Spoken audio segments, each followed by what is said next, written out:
Shelley, thanks so much for taking a few minutes. Really appreciate it. Appreciate your relationship with Connex. And I know you're in an exciting time in a building period, which in HR, there's so much to talk about. When you get to play in a sandbox, a lot of fun.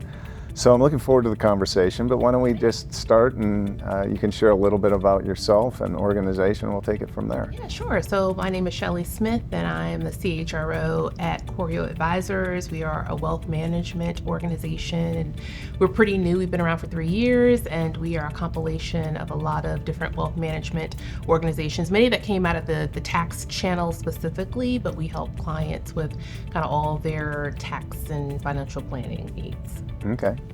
Well, so you're 3 years in, as we said, you're starting an HR department in a time that is more volatile. You know, you look at all the talent stuff happening, all the technology and the digital transformation and AI, it's a lot and a lot of pressure on you. And I know there's a lot of talk about talent enablement and skills-based frameworks in the marketplace, but I think through all of that, one of the things that we seem to be overlooking, as you and I were just talking before the cameras were rolling, is the organizational design piece.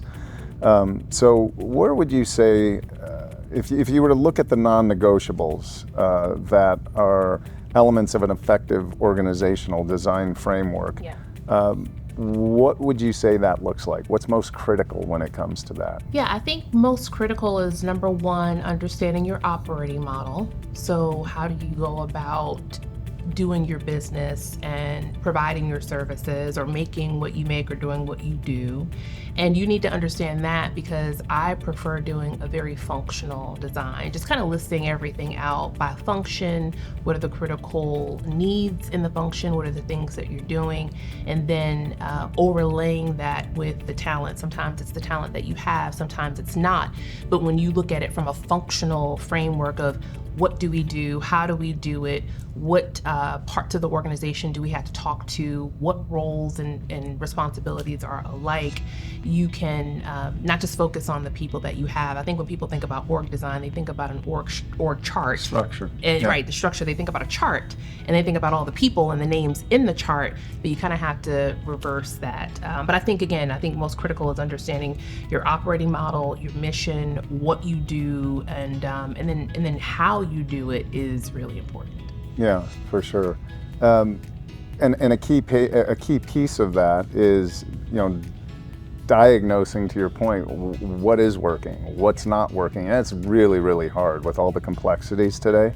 So how can we better align that with an organization's strategic vision, right? So in other words, what are some of the most effective ways for HR leaders to accurately identify what's actually holding the organization back, right? Because that's, again, when we think about OD work, and to your point, we think of it in structures, but when you really unpack it, what is holding so many people back from taking that step forward and just focusing on the framework or focusing on assessment, right? Like, okay, we're going to do another assessment, another survey, why are we digging into that when we really have to look at what's going on the foundation, right? Absolutely. I think it is that. I think it is, if from my vantage point, especially where I am today and with a newer organization, is what is your foundation? And have you, again, identified, we've talked a lot today about values. Have you identified your values? Have you identified your purpose? I ask a lot, who do we want to be? And those questions then help you to determine, again, how are you going to go about doing your work? And from a standpoint of making an assessment of what's working, there are a lot of leading indicators and then lagging indicators. And I think some of the leading indicators should really be about, are you meeting your growth goals? Do you have engagement goals? Do you have attrition goals, turnover goals? Like what are the KPIs? Like what are the goals? And again, who are you aspiring to be? And then the assessment comes in, are you reaching those? What are the gaps? What are the pain points, if you would? And once you can get down to some of those things, I think OD and org design is a huge tool that you can use, and whether it's in putting the right collection of people together in a certain space, whether it is about the cross-functional maybe that's not working. So I think, but again, it very much starts with, what is your operating model? What are your goals? What are your priorities? And are you meeting some of those key performance indicators, if you would, that you are aspiring to achieve? Yeah, it's about outcomes, Absolutely. right? And kind of a scary place to be today with AI, right? But an exciting place to be, and with technology, because those things that were a little bit more opaque in HR traditionally, we now can look at, to your point, when you look at KPIs and metrics. Now, we don't want to look at people like a number, but we also have to understand, how do we help organizations move forward when there's so much competitiveness around talent today, and how do we retain them? How do we keep them and still know that the cultural component, all these other things that are effectively, impacting the outcomes tied to the organizational design. Some people get scared of outcomes. They think of it in like KPIs. They don't think of it traditionally in HR. So this is a new time. Can maybe you talk about that? Yeah, I mean, the outcome, it's why we're here. Yeah. Like, it's why we're here. We're not here just to be here and say we're here. There are, to your point, there are outcomes that we are looking to achieve. And even in the conversation about AI, I see AI as an enabler. Some folks are afraid of it. Some people say, oh, it's going to take the jobs. I'm like, no, it's an enabler, but in order for something to enable you, you have to have the framework. AI is not going to solve for a problem that you've not identified or create, again, an operating model for you. It's going to enable you, where you put the stake in the ground to say, this is how we have defined our space, and this is how we want to achieve our outcomes and our goals. And so I think, as a person who thinks very much from a strategic lens, but also an executor and an operator, it really starts with that core. To your point, whether you're talking about talent development or engagement, attracting and re-attracting, I think you have to constantly be re-recruiting your employee base, or else you're going to lose them, and you're going to have that turnover. But it's an exciting time and a great conversation. It is. It's an enabler of efficiency, which we really need, right? Because there's so many redundancies and so many things that are really affecting bottom line. And as an HR leader, you got 16 things to do. You got budget for 5. Your HRIS and AI are taking 2. You got 3 left, and you got 12 other function areas with 3 or 4 bids. And where's that money going? Right? Yeah. And I found, interestingly enough, coming from, quite candidly, much larger, older organizations where we just had pockets of resources. We had certain people who just did certain things, kind of, almost like one function groups. And when you come to a smaller, more agile organization, you don't have those resources. So I've seen AI use in the last 90 days that has just been phenomenal in helping us to do exactly what you did, get through all those different priorities, do it effectively, do it efficiently, spending your time in the right place.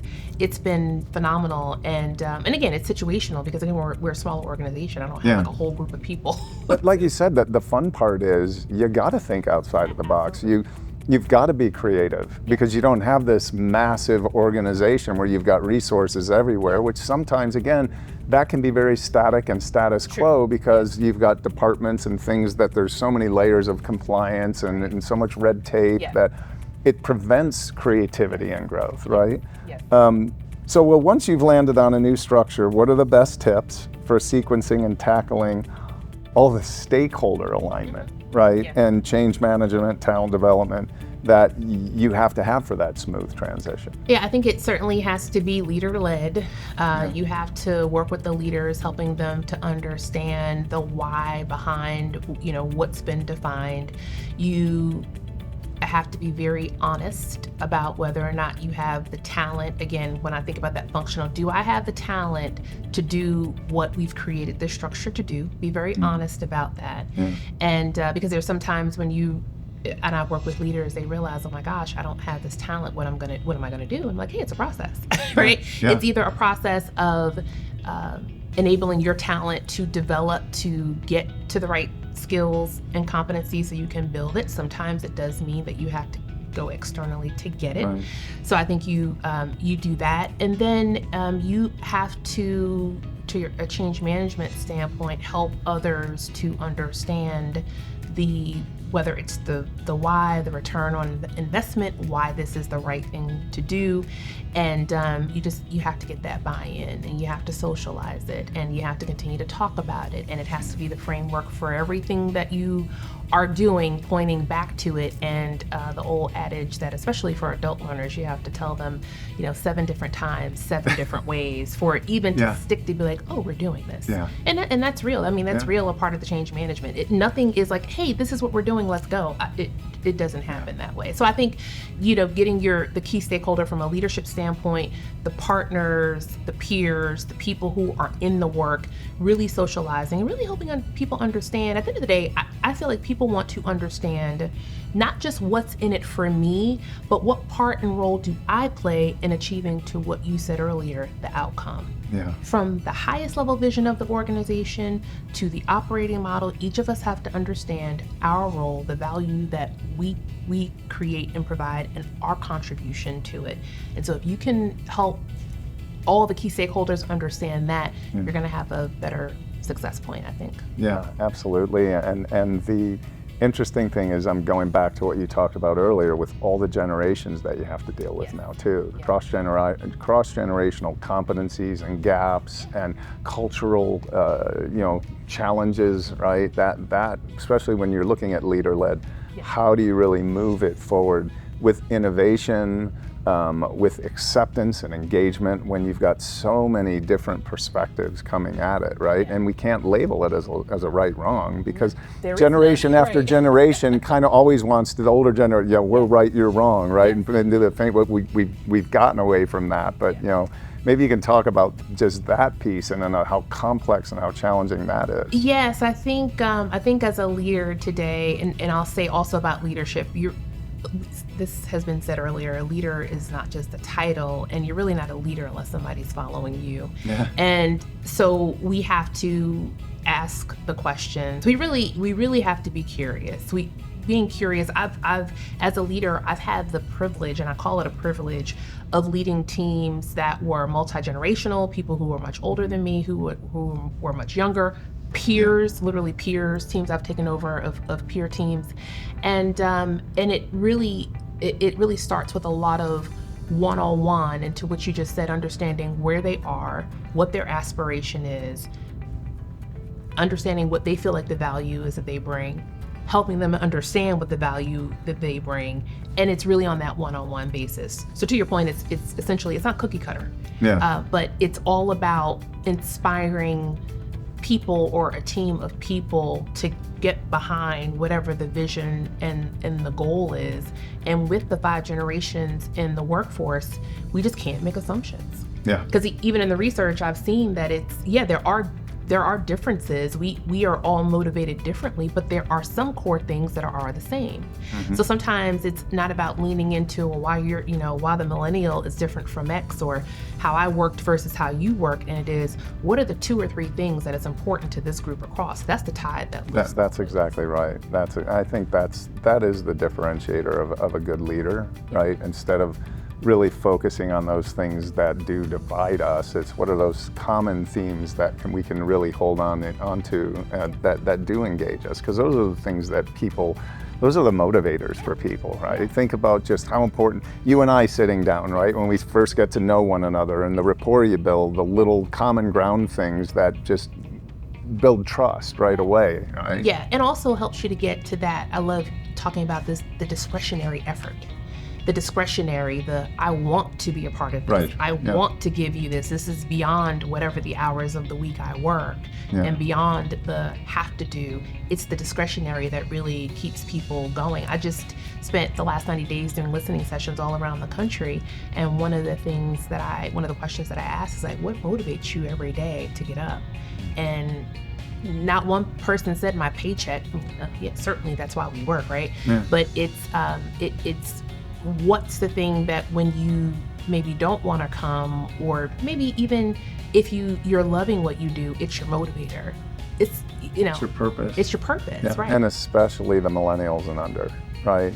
My generation, suck it up, go to work, you got a job, your boss is not, okay, you go to, but the millennials and under, it is so. When we look at generationally, how do we deal with some of this stuff?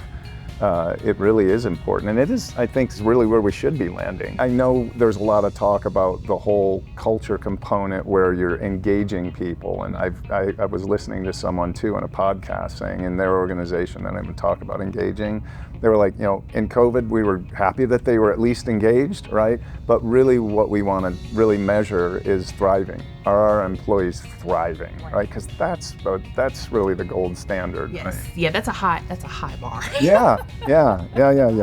So in your experience, where do companies tend to stumble in the process, and what practical guardrails can they put in place to possibly prevent those missteps? Yeah, I think where they stumble is, as I said earlier, they just think that it's the org chart, and it's so much more beyond the org chart. You are really thinking about, again, how you operate and the skills and the competencies that are required, and then the success profiles, the talent profiles, and how work gets done, how we communicate, what leadership is required, how many, even if you think about just from a structure standpoint and staffing levels, and how many people to a manager. I don't think that we really get into the details, because if you just look at the org chart, it's the org chart. And it's just like, I have this person and these are the many people. Well, is that the right staffing level? Is that the right, is that the right place it should be? So I think, I think that organizations stumble in thinking that it is just the org chart, and it's just simple of, well, I have this person in that box, so I just need to keep that person on the box or replace the person in the box if they leave. Sometimes you have to do a rebuild. You have to do, whether it's a full transformation of how you do your business, sometimes you just really need to start over, or start from the basis, as you were calling it, the foundation, and just recognizing that it's greater than just what I have. Like, this is what I have. If you think about a house, if you've ever done a refurb or rehab, I've known people, they've just torn down the whole thing because they just really like the spot, right? They like the piece of land, and they just tear the whole thing down. Or you can go in, knock down a couple of walls. Like, you just have to assess where you are, but make the assessment. Don't just think that this is the box that I have and that's it. I think you're doing a disservice to the organization and to the people, and to what could be, and how innovative you could be, and whether it's your growth or what are the outcomes are that you want. Okay. Well, look, if you were speaking with a peer who said that they were about to lead one of these transformations, what one or two tips might you give them? Well, I would start with asking questions, and the main question would be is, do you have the expertise internally that you need to do this? Again, maybe it's a hard question, but are you able to do it? Do you have the expertise, the talent, the knowledge internally to do it? And if you don't, are you willing and able to get that external expertise? I've worked, again, for a lot of large, long and enduring organizations, and one thing that they all have in common is the insight and the wherewithal to understand when they need to outsource something, when they just don't have the talent internally to do it. There's nothing wrong with it. It's not, it doesn't mean that the whole organization isn't talented and you don't have what you need. It means that you've made that assessment that, I need to go outside. And this project or initiative or program is so important that I want to get the best talent. I want to get the best expertise. The other thing that you do when that's the route you go, you get market insights. I don't believe in recreating the wheel. There's always someone who's gone through it. There's always someone who's smarter, and why not glean from that instead of thinking, well, no, no one does it like we do, or we've got the market on how unique this is. So I'd start with those questions to say, do you have the expertise internally? Do you need to outsource this? And then, from a tip standpoint, I would say, do you have the buy-in at the top of the house that this is important and that they're going to be committed to galvanizing around the communications that are needed, the change management that is needed? Are you committed to this process? And are you committed to seeing it through so that you can get to your outcomes? Because how many times have we been in a situation or organization where there's been like transformation and we weren't committed, and it just fizzles out, and then you never hear about it again. Like, Yep. that's the worst thing you can Yep. do. No, That's it a happens a big lot. trust buster. People are like, oh, I don't believe anything you say. Yeah. So those are some tips and some questions that I would ask. Yeah. I just thought of one more thing, and then we'll wrap it up, because I think this is important, and I think you have a really good perspective, having worked for the very, very big corporate and now building something. When we look at how, because it's all about organizational design, which is all about people, right? How do you feel about organizations today talking about outside help?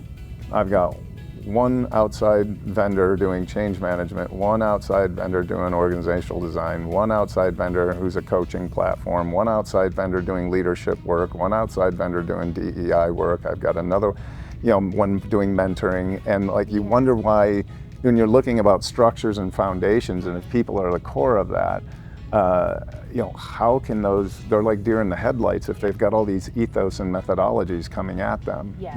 I'm sure you've seen it all, right? I have. I've seen that. And interestingly enough, from my perspective, while I don't think it's as effective, it could work if all those vendors, if the organization has centered all of those vendors around their culture, to your point, their ethos, their culture, their vision, their strategy, their operating model, the way that they do business. If they are centering their work around that, it could work, but it's not really most effective. And most of the larger, again, long and enduring organizations, they generally are working with one group.